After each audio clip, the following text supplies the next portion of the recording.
get a little bit of ibuprofen. I have a migraine. Fun. All right. Hello, my name is Maya Synnestvedt, and I am an introvert. Now, before I continue, let me disperse a common misconception about introverts. We are not labeled as such because we are shy, withdrawn individuals, and incapable of human interaction, but because we require time by ourselves to recharge our short social fuses. That being said, I'm an introvert who deliberately chose to be a senior project student. What's so special about these two things, you might ask?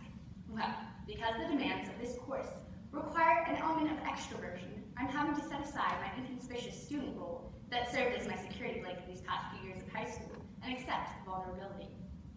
To make my decision to take senior project even harder, I have ADHD, and that comes with a multitude of issues, one being a talent for never finishing projects that I so ambitiously start.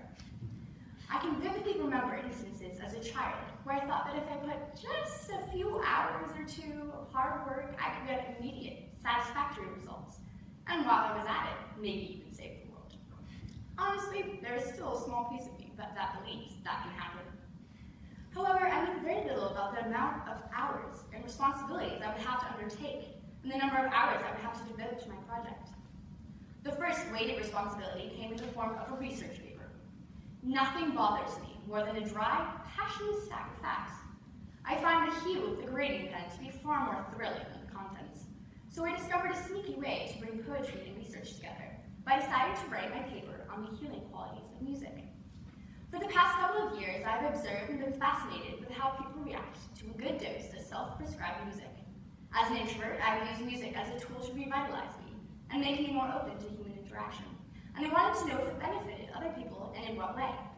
I conducted a couple of interviews with people in the community and received some valuable knowledge. One of the most special moments I had while writing my research paper was when I got the chance to talk with a woman who discussed with me the impact that music has had on her autistic son. With this newfound appreciation for music that I acquired through my research paper process, I continued my project with even more excitement and drive than I had begun with. Unfortunately, that's when crickets began chirping in the background. I had so many ideas in my head about what my project was going to look like, but I had no clue how to go about it. I was sure that I wanted to create a band, one that had a folk alternative sound, and that we would have a performance at the end of the year. Yet I felt as if I was digging myself a hole where I could comfortably sit in my own inadequacy. Yes, I had spent my life from ages 9 to 17 studying the violin and cello, where I was responsible for myself and for my performance. But I had never been musically in charge of a whole group of people. Hesitantly, I resorted to the likes of Facebook as my first step, where I created a private group for the 10 people I wanted to participate in my band. Sadly, instead of receiving enthusiastic acceptances from all potential band members, I got the occasional, sorry, I'm busy, or I would love to, but I can't, and even no responses at all. I came to the conclusion that I would have to lower my expectations and resort to a smaller number of people, which did not faze me one bit, as the thought of being in charge of 10 people, much less have to talk to them, caused me to wince. Within the next few days, I asked myself some painfully realistic questions. Who is going to create 10 individual instrumental and vocal parts? How could I plan practices and work with everyone's schedules without overlap? These questions would have to be answered soon if I wanted to make any progress. In the end, I decided to go the more simplistic route and narrowed my choices to 2 people. Fellow classmate Ben Rogers-Petro and ANC graduate Angus Austin, both of whom are so passionate about music that they willingly took time out of their busy lives to help me out. Now that I was surrounded by mostly males, I thought it would only make sense to name the band Maya and the Barefoot Bryn Athyn Boys.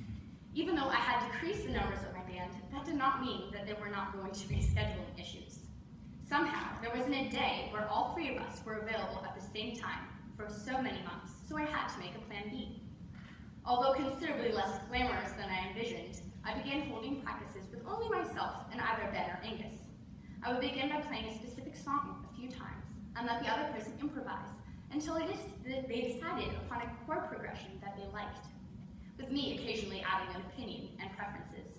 This pattern continued for a month or 2, in which I became more and more comfortable letting my voice be heard, and operating from a leadership position. But I was lucky to have 2 bandmates who genuinely cared about what I had to say. Then came the time to choose a mentor. And although I tried convincing myself that I was right on track, deep down I knew that there were some kinks that needed to be straightened out. One thing I know to be true is that the Bryn Athyn community is rich with musical talent and willingness to be of service to others. So I knew that I would have no trouble locating this person. Amongst the various names that I listed, Robin Beer stood out to me the most. Not only was Mrs. Beer a graduate of the Oberlin Conservatory of Music and a member of Les Canards Chantants, a vocal ensemble that performs internationally, she is a part of the Hillbillies of Cohesion, a bluegrass folk band alongside my father. I had a feeling that Mrs. Beer would provide some much-needed structure to my project, and boy, was I right. During the first meeting, I poured out my flowery, fluffy, and overly ambitious plans to her and expected a smile or two, a pat on the back for such a creative and artistic project. The fact that it had never taken constructive criticism well made Robin's dose of reality extra difficult to take. She laid out tasks to complete weekly and asked just the right questions that, although the answers to some seemed obvious, they better acquainted me with the essence of my project. She also suggested that I sing a song with the Hillbillies of Cohesion as a way to conclude the concert. I was a little intimidated as well as honored at the thought of collaborating with people who had played and studied music longer than I had been alive. As expected, there was a time conflict. The Hillbillies held their practices every Monday, which also happened to be at the same time as the high school's spring musical practices. To get permission to leave early from practices for the musical Oliver, I had to communicate with adults, something that I had become increasingly comfortable doing as a result of senior project, and that skill I would later put to use while practicing with the Hillbillies of Cohesion. Unlike my own band practices, however, with the Hillbillies there were more instruments involved, and that meant I would have to know exactly when I wanted, what instrument to come in, and other details that required me to have a concrete idea of what I wanted. I could no longer go with the flow and let things sort themselves out as I had done earlier in my project process. When the musical portion of my project was coming to an end and the songs were in fairly good condition, the next step was to book a place to perform at. Initially, I planned to hold a concert at Borough Park, but since May was a busy month and I had heard little from the people in charge of the venue, I asked Ryan Gluntz to hold my event at Bewell. This proved to be advantageous, not only because I worked for Mr. Gluntz, but because I liked the familiar and intimate setting that Bewell provided. As fate would have it, a barely audible Amy Winehouse-style voice reached my ears the morning of the concert. I had lost my voice almost entirely. Holding my guitar on the couch and choking out the lyrics to Let It Go, a song by James Bay, I felt as if I could not let it go. I had prepared for this concert for 6 months, and my silly vocal cords decided that the 15th of May was an appropriate time to malfunction. The clock ran 9, and I was desperately fighting tears that kept coming. However, a little saying crept into my mind. The show must go on. Dance, theater, and various sports have taught me that the most important thing when on the stage or the athletic field is to have fun and let the imperfections and disappointments that wish to bring you down fall away. With a little self-encouragement and lots of cough drops and hot tea, I arrived at Bewell with a feeling of uncharacteristic calm.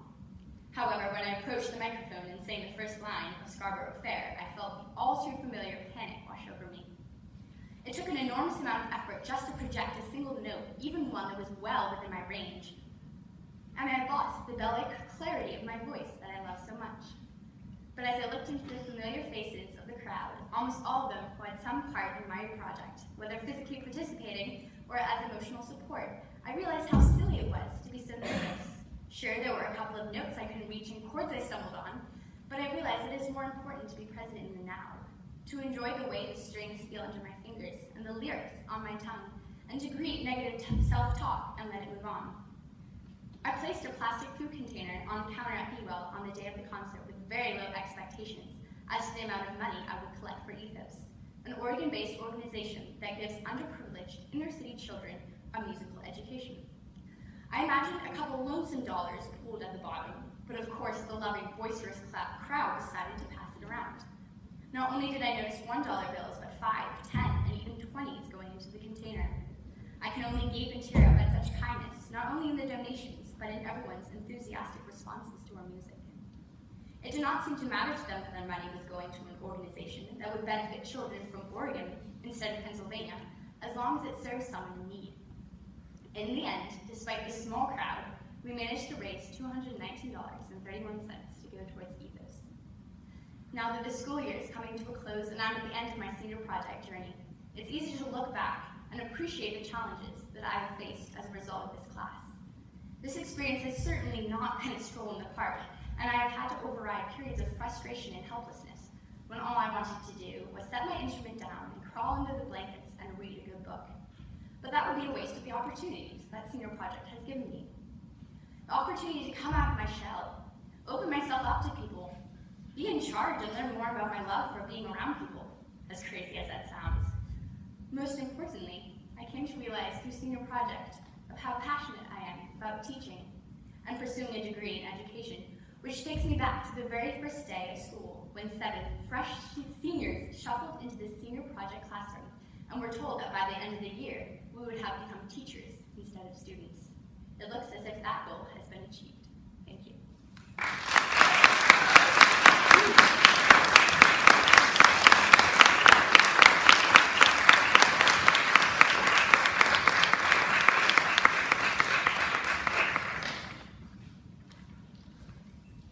Okay, we're going to have a few minutes for questions before heading off into getting a few what's the word I'm looking for? Refreshments, not receptions. Again, take this time afterward to check out the portfolios and the posters. But in the meantime, questions for Maya.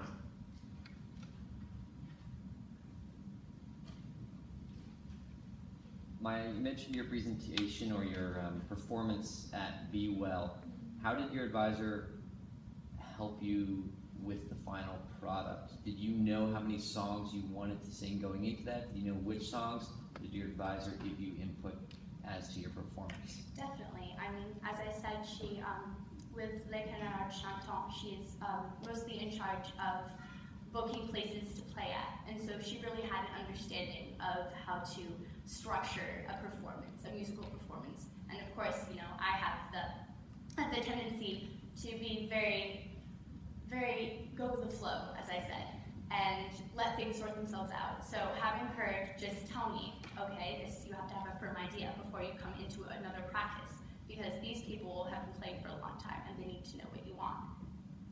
So definitely added a lot of structure in that. Pulled my performance up, definitely.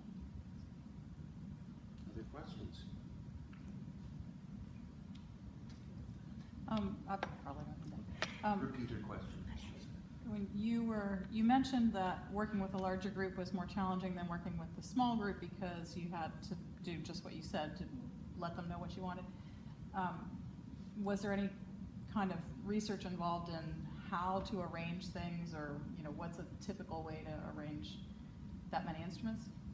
Well, the question was, is there any way that I arranged instruments in a typical way? And the answer to that would be that mostly I was based this playing process, off of just having me play a song, and then knowing that the two boys, Angus and Ben, were very capable of improvising and coming up with some kind of chord progression on the spot. So I actually didn't have to make any parts up for any instruments at all. So that was nice. It made it a lot simpler. I have a question for you.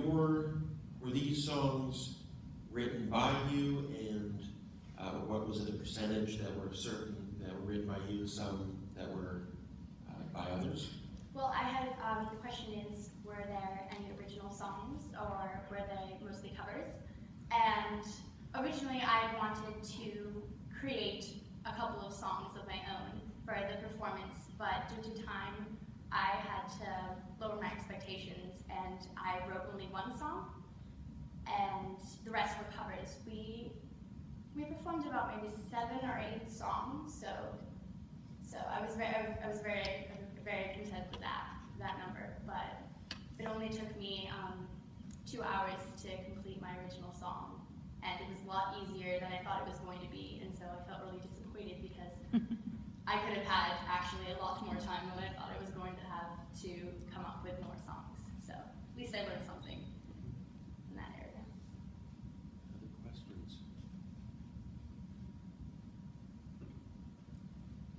Okay, So again, we'll take about 10 minutes. Right now it is 7:23. So we're going to try to start up again at, let's say, 7:28.